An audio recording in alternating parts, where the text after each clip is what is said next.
So I am Elizabeth, and I'm a product manager on the Chrome Web Platform team. I'm Paul. I'm a software engineer. So we didn't really know what to talk about up here. Yeah, so when in doubt... We just ran Lighthouse. Yeah, Yay. ta-da! Gave us an agenda. What an all-in-one tool. Yeah. So at I/O this year, Paul and I laid out a comprehensive blueprint for your performance success. So it had 15 steps. Everything that you need to successfully measure, optimize, and monitor the performance of your sites. Yeah, and today we're really excited to take a subset of that blueprint and dive a bit deeper. So we're going to use web.dev as our example throughout the talk today. Cool, let's get started. Cool. So the first thing that we're going to do is take a few minutes to measure and benchmark quality, sharing some of the newest metrics that we've been working on and updates coming to the Lighthouse performance score. Yeah, then we're going to jump right into how to use our tools for production monitoring and how to diagnose and fix problems. We're not going to forget Lighthouse plugins either. No. And we'll finally talk about our newest addition to the Lighthouse tooling family, Lighthouse CI. OK. So let's get started. Measuring the quality of a user's experience is not always obvious. And we know you've heard it before, but some things never change, and that's the fact that there are two really critical elements to measuring the performance of your page. So lab data, which is synthetically collected in a reproducible testing environment, is critical for tracking down bugs and diagnosing issues before your users see them. But field data allows you to understand what real-world users are actually experiencing, conditions that are kind of impossible to simulate in the real lab. The real world is messy, with permutations of devices, networks, cache conditions, the list goes on and on. Either set of metrics taken in isolation aren't nearly as powerful as when they're taken together and combined. So you have easy access to both lab and field data in tools like Lighthouse, PageSpeed Insights, Chrome UX Report, Search Console. So these tools allow for local measurement as well as production monitoring, which we're going to get more into in a bit. One thing I wanted to address was why metrics change. As we know, there are a lot of different aspects of performance that can frustrate or delight a user. Waiting, uncertainty, hipster pineapples. OK, hipster pineapples are great, but things that take them away from me are not great. So without having a clear way to accurately measure the nuances of a user's experience, it isn't really possible to quantify the impact that they have on your bottom line or track improvements and regressions. That means we need to have our metrics evolve as our understanding and ability to measure user experience develops. Here is where our metrics have been. Across lab and field, we're trying to capture load holistically as well as the interactivity of a page. But there are gaps, and there are opportunities to more accurately and comprehensively represent a user's experience. So you can remember when we used to focus on metrics like DOM content loaded or onload. They were measuring very technical aspects of a page, like when a DOM tree was fully constructed, and they don't necessarily correlate to what a user actually experiences. And as we evolve our metric story, we want to fill in as many gaps of our measurement of user experience as we can. There are a few major shifts here that I'd like to call out. The first one is the reduced emphasis on first meaningful paint and first CPU idle. We're excited to have metrics available that better capture when a page feels usable, which leads me to the second major call out, which is the new metrics you see added. Now at I/O this year, Paul and I did share that these metrics were coming, and they were on their way, but now they're here. So largest contentful paint, total blocking time, and cumulative layout shift are all out and available. These new metrics help to fill some of the gaps in our measurement story. For instance, when time to interactive does a good job of identifying when the main thread calms down later in load, total blocking time aims to quantify how strained the main thread is throughout the load. So they complement each other and provide that balance.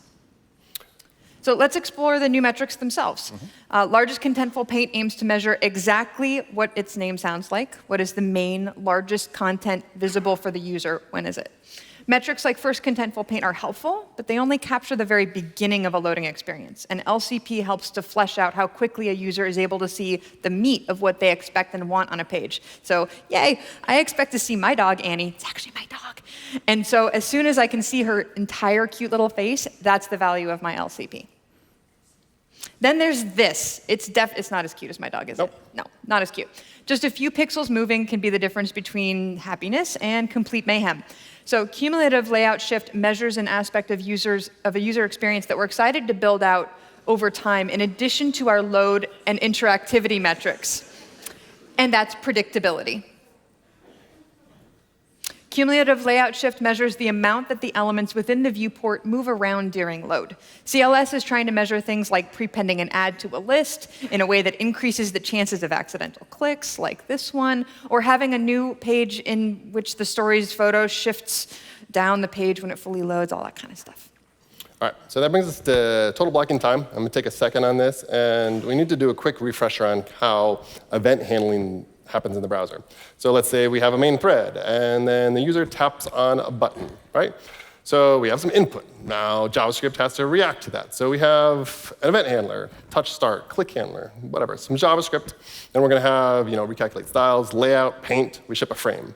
So that's just kind of the basic normal flow. But let's say that we take a main thread, and there's something happening on it already, just some JavaScript that's doing things. But the user still clicks on that button in the middle of that task. Well, in that case, we have to kind of wait a bit. And then we can do the event handling and ship the frame. But so there's this delay here, this input delay where we're waiting. And of course, if it's just a little bit of input delay, the user shouldn't even notice. And a little bit would probably be about 50 milliseconds. Up to that, user won't even pay attention. But if it's over that, the user is going to start to notice. So what we're interested in here is kind of quantifying that risk of how much this long task might potentially impact any sort of user interaction that could come along at any time. So if we kind of zoom in, and let's take this task. So it's 150 milliseconds long. So basically, the first 50 milliseconds is kind of free, because if all your tasks are under 50 milliseconds, you're good, no problem. But once we get above that, it's a problem. So the 100 milliseconds at the end, we call this blocking time. So total blocking time, basically, if we take a main thread that looks like this, we have 270 milliseconds in total of tasks on the main thread, and 60 milliseconds of that surpasses that kind of 50 millisecond overage. So that's our total blocking time. So the TBT is just the blocking time summed up, all of it between the first contentful paint and the time to interactive. That's TBT. OK, so we covered a few metrics. They're available in various places. Pretty much all the lab metrics are available in Lighthouse. First input delay only really makes sense in the field. So then when it comes to field metrics, you can see most of them are available in Chrome UX Report. Other than them, you can collect yourself with the performance observer. And you can check out, actually, the documentation for all this in web.dev/metrics, brand new landing page which summarizes all these metrics and also how to measure them yourself. Cool. So I know what you're all thinking. And OK, this is all fine and great, but how do I make my Lighthouse score better?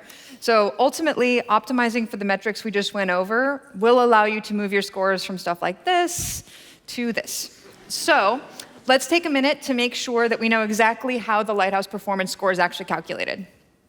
We're going to be updating the Lighthouse performance score soon. We're still working to ensure that all the scoring curves are finessed and our metrics are mature, but we're going to ship roughly in January.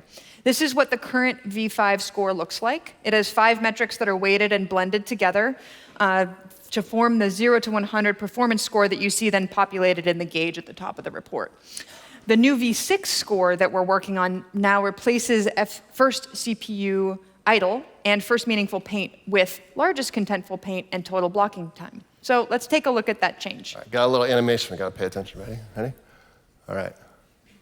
Now, take those ones away, bring in the new ones, and then reweight. It's so beautiful. OK. So that's the change we're making. It took us hours. You can see that we aren't just updating the metrics to reflect TBT and LCP, but we're also adjusting the weights to be more balanced between phases of load, as well as interactivity measures. Cumulative layout shift is still being finessed, but we plan to incorporate it eventually. So let's jump right into some of the tactics to actually improve these metrics.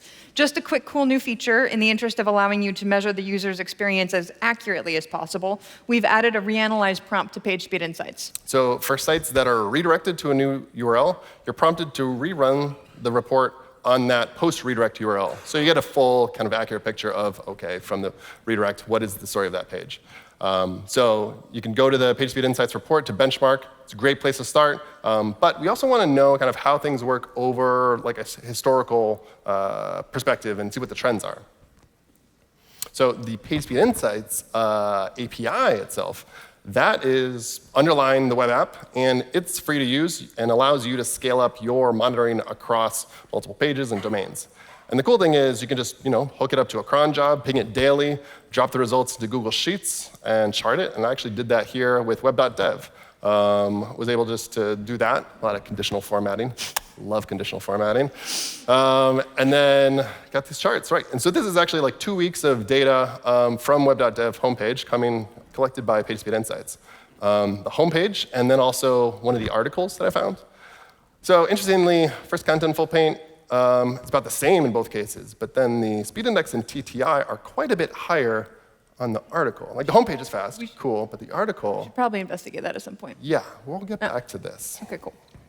So it's exciting to see what our partners have been able to do with the production monitoring capabilities that the PSI API offers.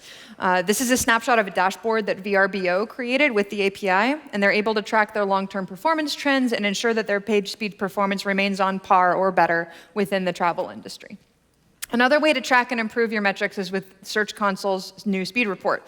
It was just formally announced last week, which is kind of cool. The speed report allows you to get a sense of your overall status of the site and is powered by data collected from the Chrome User Experience report.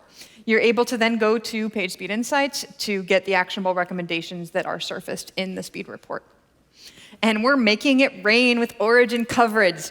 OK, yeah, it's a stretch, but I had to find a reason to use this because, oh my God, it's a pug and money and pink. Come on. But OK, in all seriousness, every time Paul and I get up here and do a talk, the Crux team has done an amazing job and expanded coverage to even more origins. So typically about 1 million jump every time. That's really exciting. It does provide us with the ability to better understand the current state of the web in a really comprehensive way. And as of this month, we made a change to the Lighthouse Chrome extension. So it will no longer run locally on your machine. Instead, you just hit a button, and it's going to go ping the API PageSpeed Insights and run on our infrastructure instead. If, of course, you're testing something on localhost or something that's not publicly accessible, then just open up DevTools and run it in the audits panel instead. I wanted to briefly touch on the reproducibility of Lighthouse numbers. So you might have noticed that they change sometimes. And we see this as two kind of separate concerns. So first, running Lighthouse for the same page in different environments, say like DevTools, PageSpeed Insights, Lighthouse on Web Page Test, you might end up with different results. So we are investigating a calibration method that might be able to mitigate this somewhat. But in general, I'd say it's fair to expect that different conditions and hardware will lead to different measurements for now.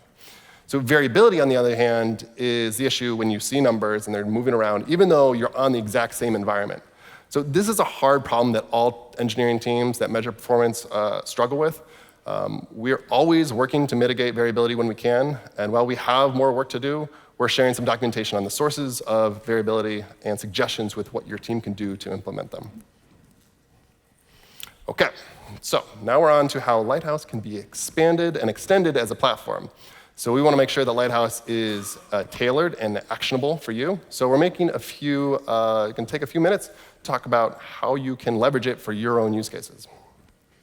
So there are two primary ways that you can build on top of Lighthouse, depending on what your goals are. The first is with stack packs. There we go. Thank you. Stack packs is a feature that allows for stack-specific advice to be served within the report itself. So Lighthouse automatically detects whether or not you're on a CMS or using a framework, and then it will provide you with guidance that is specific to your stack. These stack packs take the core audits of the Lighthouse report and layer customized recommendations on top of them that are curated by community experts that know the CMSs and frameworks. We're excited to be launching stack packs with frameworks and CMSs like Angular, WordPress, Magento, React, and AMP. We're actively wanting to encourage you to create a stack pack, so please do check out the repo and work with us on it. So the second way that Lighthouse can be extended is plugins. So Elizabeth and I announced them earlier this year at Google I/O. We're excited to see the community start to build their own. Yeah, and so let's just take a second to kind of refresh our memory on the impetus behind plugins. There's a lot of quality checks that aren't currently covered by Lighthouse core audits, and that's for a few different reasons. One is that we want core Lighthouse audits to make sure that they're applicable to all web developers. There may be really great audits that, for an e-commerce checkout page, for instance, patterns that you definitely want to follow, but those checks wouldn't be relevant for everybody. There are also a lot of really valuable audits that are relevant to all web developers, but the Lighthouse team just hasn't gotten around to doing them yet. So this is where Lighthouse plugins come in. They allow you to implement a new set of checks that will be run by Lighthouse and added to the report as an entirely new category. Whenever Lighthouse loads a page, it collects a bunch of great stuff and all sorts of data about its elements, network records, and just so much more. It's a complete wealth. So these artifacts can be leveraged for plugins. Once you know what data is available to you, you can think through what your goal is for creating a plugin and how actionable, consistent, and valuable it would be for a user to be presented with that information. OK, let's make a plugin. Yeah. All right. We saw something earlier. Yes, right. That page, that article page on web.dev that was quite slow. We looked into why it was slow. You know what it was? It was a YouTube embed. Well, I do like YouTube. It's great. I watch YouTube. It's good. But you know what? Those little iframe embeds, Show them. yeah, this is my desktop machine. This is a very powerful machine. And it took half a second, of main thread. The main thread was just taken up doing things just as the iframe was loading. Just show me the thumbnail and the red play button. Did you try it on mobile too? I didn't. I'm scared. It would be a lot more. So that's not the best. There's a few people that have looked into this too. And the quick hack is essentially, well, you just take the thumbnail image and put a red play button on it, just like ones that you created. And then when the user clicks on it, just throw the iframe in there and have it autoplay. Kind of straightforward. So anyways, I made a stupid little custom element that does the exact same thing. Really straightforward. And the nice thing is it takes 500 milliseconds of main thread time down to 0, and what is it, 600K of network activity down to 1. So a nice overall win. So let's write a plugin that just identifies these normal costly iframe embeds. So it's basically, we start out with this, we just name it. And the only important thing here is required artifacts. So we're just saying, OK, Lighthouse, we want the data about iframe elements, and we're going to work with that. So the actual implementation's here. We take that iframe elements artifact, and we just look it over. And basically, we're just looking to see where it's coming from YouTube. That's roughly it. And we're essentially going to fail the audit if we find iframes. Otherwise, we'll pass it because we're good. In a plugin, you can then decide how you want to score things, because it's your own category. You have a 0 to 100 score. You can decide how things are weighted. You got to have a lot of control there. We did this, packaged it up. It's really straightforward and small little plugin. And you get a nice, this is a failure state, of course, but easy enough to just identify, OK, yeah, there's a YouTube embed here on the page. It's not optimized. We should probably go implement it. So I ran it against web.dev, found the failure, and then I was like, well, let's just apply my little custom element hack to the page and make it faster. Not 400 times, but faster, probably. Yeah. Marginally. And that works really well. I feel confident about it being a much better thing for the page. But at the same time, yes, ditto. I trust you too. But we need to make sure that the plugin and the light YouTube embed is, that the fix is viable and sustainable, and we can show that to our teams. Yeah. So. And so that's when Lighthouse CI comes in. Yeah. So you can now run Lighthouse on every commit before you push to production. Yeah. And so we really want to be able to provide that kind of confidence for the entire team and that transparency. So for every single pull request, what sort of change are we looking at here? Yeah. So brief kind of architecture look. So inside your CI, where you're doing your unit tests and your linting, you can run the collection agent. So essentially, it's just going to run Lighthouse a few times for each URL that you're interested in.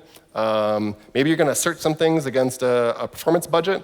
You can then update GitHub and then post the data to a server. So Lighthouse CI server kind of stands on its own and has a nice front end that we're going to take a closer look at now. So the setup is basically, like, if this is your travis.yaml, then you're building your site, you're running your own tests, and the last line is basically, let's run Lighthouse CI as well on a couple of URLs. You can set it up just on your own like this. There's also an option of using a new GitHub action, the Lighthouse CI action. We've been working on this with our friends at Treo, and it kind of packages it up and runs it inside of GitHub's CI machines as well. And so you're able to see your entire project overview, how your branches have performed over time against master. And the trends for your Lighthouse categories are all there and visible to the entire team. And so the integration with GitHub, you'll see on a pull request, is in the little commit statuses, pointing to every URL that's tested and what the results are. And thank goodness, gone are the days where you're having to toggle and compare between two Lighthouse reports side by side, trying to find the differences, and you're actually able to see the diff view. Now you can see the changes between the two reports in a single view. Now, not only are the differences in the performance metrics visible, but also... Yeah, so actually this right here, this diff is the diff of the page, the article page that I measured that was very slow before, has the YouTube embed. Plus 20? Yeah, that's a plus 20 performance score. I felt good about that. That was not so bad. Yeah, so this, I will admit, it has the YouTube embed fix and the image optimization, the responsive image optimizations from the keynote. So both those two. And so that's good. So performance score went up. We can see what happened. All of our metrics dropped, which is great. We can scroll down, see the summary of everything else that changed. So if anything stayed the same between master and this pull request, it's just not shown. It's only presented with what's useful. And what's nice here is also you can just click in on a few of these. So for instance, total number of requests and bytes for everything. Well, we see that images, we have 1.6 megs less images on the page. Fine, I think that's fine. Main thread work, our script execution, we're doing, 2 seconds less, a second and a half less of work on the main thread. And also third party, you can see the YouTube line where we drop 600K of YouTube's bytes from the page. So in general, feel good about that. I'm all right with that. That feels like a win.